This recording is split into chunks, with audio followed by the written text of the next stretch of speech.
전국 수험생 유권자연대는 대학 입시생, 사시 외시 행시를 위시한 고시생, 공무원 준비생 등 100만 수험생을 포괄하는 플랫폼 조직입니다.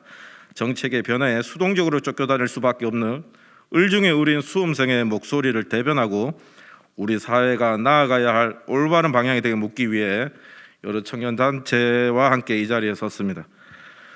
우리 사회는 어느 때부터인가 창의적 인재를 뽑는다는 미명하에 각종 고시를 폐지하고 로스쿨과 의전은 입학 사정관제와 특채 같은 불투명한 인재 선발 시스템을 끊임없이 확대해 왔습니다. 그 결과 이제는 스펙이 모든 것을 지배하는 사회가 됐습니다. 입학과 취업에서 투명성과 공정성은 날로 후퇴하고 왔고, 그 결과 오직 자신만의 노력이 유일한 답이었던 우리 수험생들은 입시와 채용에서 특권과 반칙이 개입한 사례를 수없이 목도하며 피눈물을 흘렸습니다. 사법시험을 폐지하고 로스쿨을 도입한 지 10여 년이 지난 오늘 무엇이 더 좋아졌습니까? 로스쿨은 나이 어린 스카이대학 출신들로 획일화된 지 오래이고, 입학에서부터 취업에 이르기까지 사회 지도층의 반칙과 특권이 개입하는 현상은 과거보다 훨씬 더 많아졌습니다. 대학 서열화는 더욱 공고해졌으며 어느 대학에 들어가느냐가 그 이후의 삶을 결정짓는 대학 간판은 영향력은 과거보다 더 막강해졌습니다. 이런 현상이 벌어지는 이유는 우리나라의 로스쿨은 전 세계에서 유례가 찾아볼 수 없을 정도로 지극히 폐쇄적인 구조를 갖고 있기 때문입니다. 로스쿨의 본고장인 미국은 물론 우리보다 앞서 로스쿨을 받아들인 일본, 그 어느 나라도 국가가 로스쿨의 입학 지원을 통제하고 있지 않으면 물론 로스쿨의 미진학자를 위한 예비 시험 제도를 두고 있습니다. 그러나 우리나라는 로스쿨의 입학 정원을 연 2,000명이라는 소수 인원으로 엄격히 통제하고 로스쿨 정착에게 방해가 된다는 이유로 예비 시험조차 허용하고 있지 않습니다. 즉 우리나라는 법조인이 되는 기회를 2,000여 명에만 부여하고 그 그룹 안에 들어갈 수 있는지 여부는 대학과 교수들의 전형적인 재량에 맡겨놓고 있는 것입니다. 법조인은 인권과 사회 정의를 다루고 법치주의의 이념의 근간을 지키는 직역입니다. 그런데 일종의 잠재력 평가에 불과한 법학적성 시험과 객관성을 담보하기 어려운 면접으로 사람의 잠재력과 가능성을 함부로 재단하고 법조인이 될 기회를 교수들의 재량으로 차등적으로 배분하는 시스템, 이러한 시스템이 정당한 것입니까? 타인의 재량적 판단에 따라 어느 누구에게든 출발선이 될 기회조차 주어지지 않는 구조가 과연 정당한 것입니까? 로스쿨의 이런 폐쇄성과 불투명한 선발 기준과 절차, 이것이 우리 사회의 공정이 무너져 있다는 한 단면이 아니고 무엇이겠습니까? 사법시험이 일부라도 부활하면 대학 교육이 황폐화된다면서 로스쿨만의 유일한 통로가 되어야 한다는 자들에게 묻고 싶습니다. 국민의힘과 윤석열 후보는 답하십시오. 국민의힘 윤석열 후보는 사법시험 부활에 대해 이해관계가 첨예해서 어렵다, 로스쿨 보완해 가는 것이 맞다고 밝힌 바 있습니다.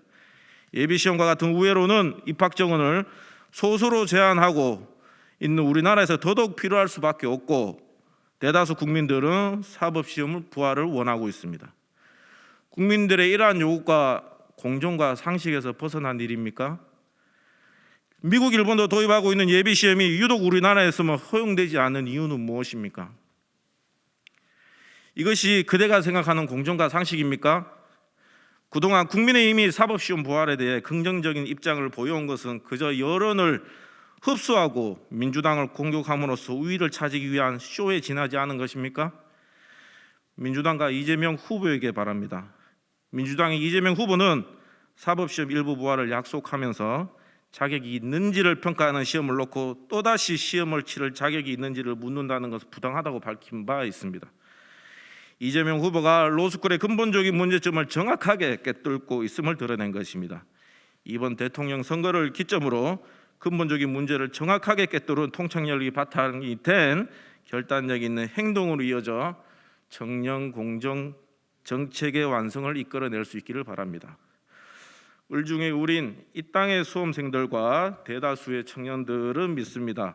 나이가 어떠하든 어떤 삶을 살아왔든 대학을 나왔든 나오지 않았든 또 어떤 대학을 나왔든 간에 스스로 흘린 땀방울로 자기 운명을 개척해 나갈 수 있고, 실력은 수저의 색깔이 아니라 본인의 노력에서 나오는 것이라는 지극히 상식적이고 기본적인 믿음을 지키고 그 결과로 정당하게 평가받는 사회가 우리 사회가 나아갈 방향이라 믿습니다. 이제 우리는 바랍니다. 우리 사회가 가야 할 올바른 방향을 제시하고 선량한 국민들의 편에 서서 지극히 상식적이고 기본적인 믿음을 지켜가기 위해 특권과 권력에 맞서 싸워줄 지도자를 원합니다. 그리고 이는 우리 수험생들만 아니라 우리 사회를 지탱하는 다수의 국민들의 소망일 것입니다. 네, 안녕하세요. 저는 공정과 기회를 공약한 이재명 후보를 지지하는 청년입니다.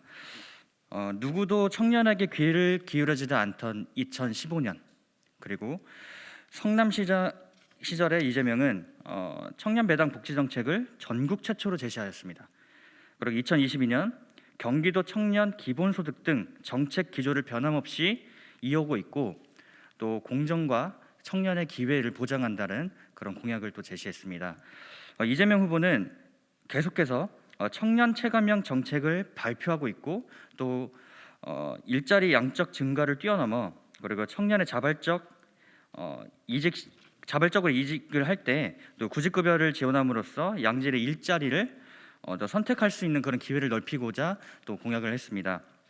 또한 금융 취약 계층인 청년을 위해서 저금리 대출 등 기본 금융을 실시하고, 또 기본주택을 통해 더 이상 내 집 마련의 꿈이 아닌 현실이 되리라 믿고 있는데, 또 그런 공약들을 통해서 우리가 청년에게 기회와 그리고 청년들의 그런 고통들, 그런 거를 누구보다 더 잘 이해하고, 또 지금까지 경기도에서 펼쳤던 공약 이행률, 그리고 앞으로도 이 대한민국을 이끌어갈 때 우리 청년들에게 어떠한 실질적인 그런 삶을 보장하고, 또 행복한 삶, 그리고 내일을 더 향해서 내일이 기대되는 삶, 그런 것들을 또 우리에게 약속했기 때문에 청년들은 또 우리 2030 청년들의 그 행복이 내 가족의 행복이고 또 대한민국의 행복이라고 믿습니다. 감사합니다.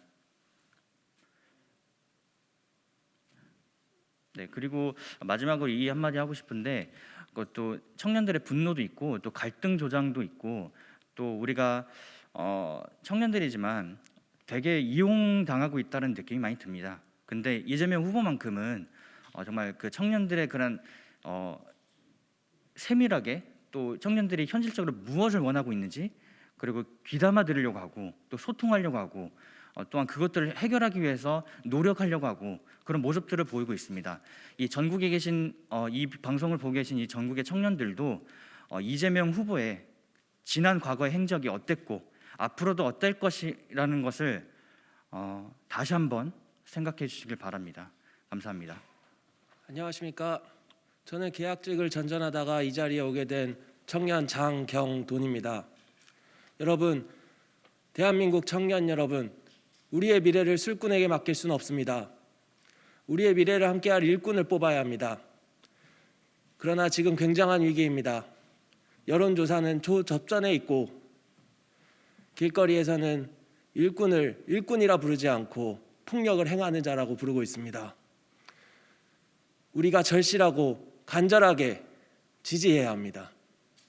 우리 하나만 지지하는 것이 아니고 우리가 친구에게, 우리가 가족에게 알려서 함께 지지하고 함께 알려야 합니다. 우리 청년의 미래를 함께할 일꾼을 위해서 여러분의 힘을 보태주십시오.